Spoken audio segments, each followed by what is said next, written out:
After King Ahab died, Moab broke away from Israel's rule. One day, Ahaziah was on the roof of his house in Samaria. He fell down through the wooden bars on top of his house and was badly hurt. He called messengers and told them, "Go to the priest of Baal-zebub, the god of Ekron, and ask them if I will get well from my injuries." But the Lord's angel said to Elijah the Tishbite, "King Ahaziah has sent some messengers from Samaria. Go meet those men and ask them, 'There is a God in Israel, so why are you men going to ask questions of Baal-zebub, the god of Ekron? Since you did this, the Lord says, you will not get up from your bed. You will die.'" Then Elijah left. When messengers came back to Ahaziah, he asked them, "Why did you come back so soon?" The messengers said to Ahaziah, "A man came up to meet us and told us to go back to the king who sent us and tell him what the Lord says. There is a God in Israel, so why did you send messengers to ask questions of Baal-zebub, the god of Ekron? Since you did this, you will not get up from your bed. You will die." Ahaziah said to the messengers, "What did the man look like who met you and told you this?" They answered Ahaziah, "This man was wearing a hairy coat with a leather belt around his waist." Then Ahaziah said, "That was Elijah the Tishbite." Ahaziah sent a captain of 50 men to Elijah. The captain went to Elijah, who was sitting on top of a hill. The captain said to Elijah, "Man of God, the king says, 'Come down.'" Elijah answered the captain of 50, "If I am a man of God, let fire come down from heaven and destroy you and your 50 men." So fire came down from heaven and destroyed the captain and his 50 men. Ahaziah sent another captain with 50 men to Elijah. He said to Elijah, "Man of God, the king says, 'Come down quickly.'" Elijah told the captain and his 50 men, "If I am a man of God, let fire come down from heaven and destroy you and your 50 men." Then God's fire came down from heaven and destroyed the captain and his 50 men. Ahaziah sent a third captain with 50 men. The third captain came to Elijah. He fell down on his knees and begged Elijah, saying to him, "Man of God, I ask you, please let my life and the lives of your 50 servants be valuable to you. Fire came down from heaven and destroyed the first 2 captains and their 50 men. But now, have mercy and let us live." The Lord's angel said to Elijah, "Go with the captain. Don't be afraid of him." So Elijah went with the captain to see King Ahaziah. Elijah told Ahaziah, "This is what the Lord says. There is a God in Israel. So why did you send messengers to ask questions of Baal-zebub, the god of Ekron? Since you did this, you will not get up from your bed. You will die." Ahaziah died, just as the Lord said through Elijah. Ahaziah did not have a son, so Joram became the new king after Ahaziah. He began to rule during the 2nd year that Jehoram, son of Jehoshaphat, was the king of Judah. The other things that Ahaziah did are written in the book, the history of the kings of Israel. Joram, son of Ahab, became king over Israel at Samaria. He began to rule during Jehoshaphat's 18th year as king of Judah. Joram ruled 12 years. He did what the Lord said was wrong, but he was not like his father and mother, because he removed the pillar that his father had made for worshiping Baal. But he continued to do the sins of Jeroboam, son of Nebat, who had caused the Israelites to sin. Joram did not stop committing the sins of Jeroboam. Mesha was the king of Moab. He owned many sheep. He gave the wool of 100,000 lambs and 100,000 rams to the king of Israel. But when Ahab died, the king of Moab broke away from the rule of the king of Israel. Then King Joram went out of Samaria and gathered together all the men of Israel. Joram sent messengers to King Jehoshaphat, the king of Judah. Joram said, "The king of Moab has broken away from my rule. Will you go with me to fight against Moab?" Jehoshaphat said, "Yes, I will go with you. We will join together as one army. My people will be like your people, and my horses will be like your horses." Jehoshaphat asked Joram, "Which way should we go?" Joram answered, "We should go through the desert of Edom." So the king of Israel went with the king of Judah and the king of Edom. They traveled around for 7 days. There was not enough water for the army or for their animals. Finally, the king of Israel said, "Oh, I think the Lord really brought us 3 kings together only to let the Moabites defeat us." But Jehoshaphat said, "Surely one of the Lord's prophets is here. Let's ask the prophet what the Lord says we should do." One of the servants of the king of Israel said, "Elisha, son of Shaphat, is here." Elisha was Elijah's servant. Jehoshaphat said, the Lord's word is with Elisha." So the king of Israel, Jehoshaphat, and the king of Edom went down to see Elisha.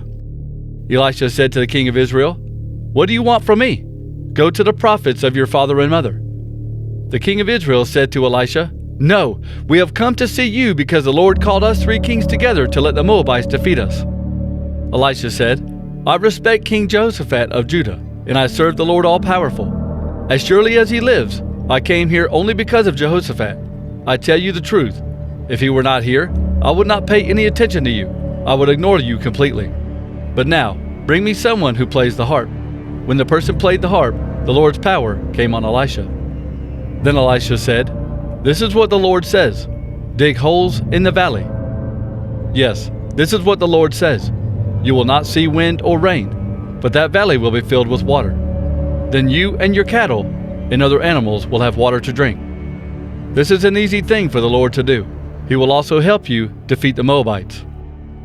You will attack every strong city and every good city. You will cut down every good tree. You will stop all the springs of water. You will ruin every good field with stones. In the morning, at the time for the morning sacrifice, water began flowing from the direction of Edom and filled the valley. The Moabites heard that the kings had come up to fight against them. So they gathered together all the men old enough to wear armor and waited at the border. The Moabites got up early that morning. The rising sun was shining on the water in the valley, and it looked like blood to the Moabites. They said, "Look at the blood! The kings must have fought against each other. They must have destroyed each other. Let's go take the valuable things from the dead bodies." The Moabites came to the Israelite camp, but the Israelites came out and attacked the Moabite army. The Moabites ran away from the Israelites. The Israelites followed them into Moab to fight them. The Israelites destroyed the cities. They threw their stones at every good field in Moab. They stopped all the springs of water and cut down all the good trees. The Israelites fought all the way to Kir-Hareseth. The soldiers surrounded Kir-Hareseth and attacked it too. The king of Moab saw that the battle was too strong for him, so he took 700 men with swords to break through to the king of Edom. But they were not able to do it. Then the king of Moab took his oldest son, who would become the next king after him. On the wall around the city, the king of Moab offered his son as a burnt offering. This upset the Israelites very much, so the Israelites left the king of Moab and went back to their own land. Jehoshaphat, son of Asa, became the king of Judah in Ahab's 4th year as king of Israel. Jehoshaphat was 35 years old when he became king, and he ruled in Jerusalem for 25 years. His mother was Azubah, the daughter of Shili. Like his father Asa, Jehoshaphat was good and did everything that the Lord wanted, but he did not destroy the high places. The people continued offering sacrifices and burning incense there. Jehoshaphat made a peace agreement with the king of Israel. Jehoshaphat was very brave and fought many wars. The rest of what he did is written in the book, The History of the Kings of Judah. Jehoshaphat forced all the men and women who sold their bodies for sex to leave the places of worship. They had served in these places of worship while his father Asa was king. In those days, Edom did not have a king. It was ruled by a governor who was chosen by the king of Judah. King Jehoshaphat built some cargo ships. He wanted the ships to sail to Ophir for gold, but they never went there. They were destroyed in their home port at Ezion-Geber. Then, King Ahaziah of Israel offered to put some of his own sailors with Jehoshaphat's men on the ships, but Jehoshaphat refused to accept his help. Jehoshaphat ruled over the country of Judah. He was 35 years old when he became king, and he ruled 25 years in Jerusalem. His mother's name was Azubah, the daughter of Shili. Like his father Asa, Jehoshaphat was good and did everything that the Lord wanted, except he did not destroy the high places. Also, the people did not turn back to the God their ancestors worshipped. Everything else Jehoshaphat did, from beginning to end, is written in the official records of Jehu, son of Hanani. It was copied and included in the book, The History of the Kings of Israel. Later on, King Jehoshaphat of Judah made an agreement with King Ahaziah of Israel. Ahaziah was very evil. Jehoshaphat joined with Ahaziah to make ships to go to the town of Tarshish. They built some ships at Ezion-Geber. There was a man from the town of Mareshah named Eleazar, son of Dodabahu. He spoke against Jehoshaphat and said, Jehoshaphat, since you have joined with Ahaziah, the Lord will destroy what you have built.